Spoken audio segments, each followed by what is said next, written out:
السلام علیکم۔ آج کی ویڈیو گلے کی خراش اور سوزش کی ٹپس کے بارے میں ہے۔ گلے کی خراش یا سوزش ایک عام بیماری ہے جو ہر بدلتے موسم کے وقت پر ہوتی ہے یا پھر ٹھنڈا گرم ایک ساتھ کھانے اور پینے سے بھی ہو جاتی ہے۔ کچھ لوگ انتہائی حساس ہوتے ہیں اور وہ تھوڑی بہت موسمی تبدیلی، بڑھتی آلودگی اور ایک ساتھ مختلف غذائیں کھانے سے بھی اس میں مبتلا ہو جاتے ہیں۔ اس ویڈیو میں ہم یہ دیکھیں گے کہ گلے کی خراش کو کس طرح سے دور کر سکتے ہیں۔ گلے کی خراش یا سوزش ابتدائی طور پر بہت تکلیف دیتی ہے اور اس کے شکار افراد کھانے اور پینے سمیت ٹھیک طرح سے بولنے سے بھی کچھ وقت کے لیے محروم ہو جاتے ہیں۔ جنہیں زیادہ اس کی شکایت ہوتی ہے تو ان کے گلے سے صحیح آواز بھی نہیں نکلتی۔ گلے میں سوزش کی وجہ سے بولنے میں بھی تکلیف ہوتی ہے، جبکہ کوئی چیز نہ تو نگلی جاتی ہے اور نہ ہی کھائی جاتی ہے، لیکن اس بیماری سے آسان اور گھریلو نسخوں کے ذریعے سے بھی نجات حاصل کی جا سکتی ہے۔ سب سے پہلے ہے شہد۔ کہا جاتا ہے کہ شہد میں ہر بیماری کا علاج ہے، تاہم اب میڈیکل سائنس نے بھی اس کی تصدیق کر دی ہے۔ امریکہ میں ہونے والی ایک تحقیق کے مطابق گلے کی سوزش اور خراش میں مبتلا افراد دن میں 2 سے 3 بار شہد کو چائے میں ملا کر پئیں یا ایسے ہی شہد لیں تو ان کا گلا جلدی ٹھیک ہو سکتا ہے۔ نمبر 2 پر قدیم ترین نسخہ غرارے کرنا ہے۔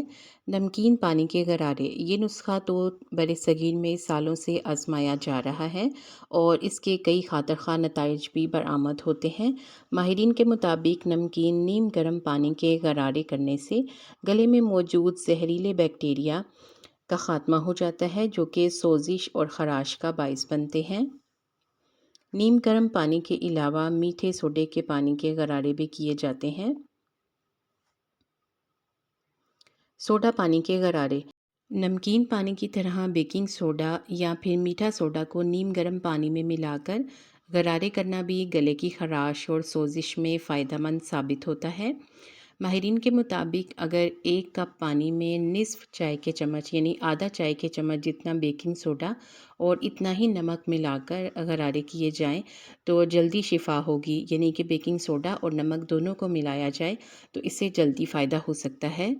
میتھی کے پتے، میتھی کے پتوں کو بھی کسی بھی تیل میں ملا کر گلے کے باہر اور گردن کے ارد گرد مالش کی جائے یا پھر انہیں چائے کے ساتھ ملا کر استعمال کیا جائے تو اس سے بھی خراش یا سوزش کا باعث بننے والے بیکٹیریاز کا خاتمہ ہو جاتا ہے۔ میتھی کے پتوں کو گرم پانی میں اگر ابال کر اس کے غرارے بھی کیے جائیں تو اس سے بھی فائدہ ہو سکتا ہے۔ ان تمام گھریلو نسخوں میں سے ایک وقت میں صرف ایک ہی نسخے کا استعمال کیا جائے۔ سیب کا سرکہ، سیب کے سرکے میں موجود اینٹی مائکروبیل اجزاء خراب بیکٹیریاز کو ختم کرنے میں مددگار ہوتے ہیں۔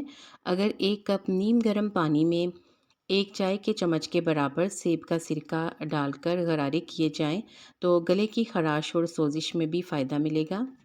بدلتے ہوئے موسم میں ہر دوسرے فرد کو گلے کی سوزش کا سامنا کرنا پڑتا ہے، اس لیے ویڈیو کو لائک کرنا بالکل نہ بھولیں۔ لہسن، تھوڑے سے لہسن کو نیم گرم پانی میں ڈال کر ابالا جائے اور پھر اس پانی سے بھی غرارے کیے جائیں تو اس سے منہ میں موجود خراب بیکٹیریاز کا خاتمہ ہو جاتا ہے۔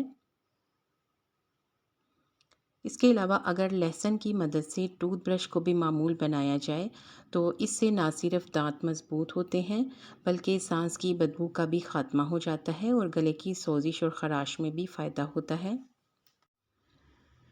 آخری نسخے میں گرم مسالہ جات سے بنے ہوئے سوپ کی باری آتی ہے۔ مختلف گرم مسالہ جات کی مدد سے تیار کیے گئے سوپ سے بھی گلے کی سوزش میں فائدہ ہوتا ہے۔ علاوہ ازیں چکن کورن سوپ بھی اس حوالے سے بہت مفید ہے۔ امید ہے کہ آپ نے ویڈیو کو لائک کر دیا ہوگا اور مزید معلوماتی ویڈیوز کے لیے اگر آپ نے ابھی تک چینل کو سبسکرائب نہیں کیا تو سبسکرائب کر کے گھنٹی کا بٹن ضرور پریس کر لیں۔ شکریہ۔